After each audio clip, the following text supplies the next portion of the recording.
Driver ang nag-iingalo ngunit ang mga pasahero ang binigyan ng diskwento. Ito ang binigyan diin ng Samahang Manibela, mananakay at nagkaisang terminal ng transportasyon kaugnay ng nalalapit na pagpapatupad ng service contracting program ng pamahalaan.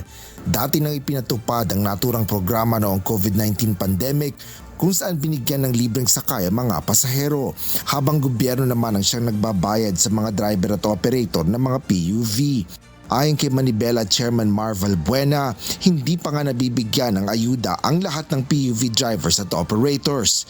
Heto at magpapatupad na naman anya ng service contracting ang pamahalaan na sigurado siyang hindi naman mababayaran ang karamihan sa mga makikilahok dito. Dahil nung mga nagdaan, marami sa ating mga kawawang super at operator ang hindi nabayaran na hanggang ngayon ay naniningil. Yung mga bus company, 32 million pa ang utang ng gobyerno, tapos magpo-programa na naman kayo ng kagaya ng service contracting na to. Paliwanag naman ni LTFRB Chairman Vigor Mendoza II, iniimbestigahan na nila ang mga hindi nabayaran sa unang implementasyon ng service contracting.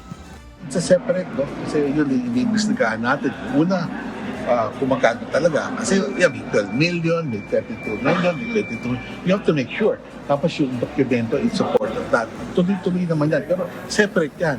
Pero hindi yan mangyayari dito sa administrasyon na to. Kasi lahat ng pagkakamali, nakita natin kung kulang, inaayos naman natin dito.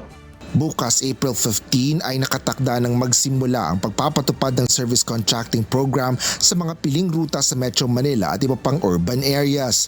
Umaabot ng nasa 1 bilyong piso ang pondong nakalaan para dito at pinadadagdagan pa ng Department of Transportation sa Department of Budget and Management upang mapalawig ang implementasyon ng programa. Asher Cadapan Jr. humahataw sa balita ngayon.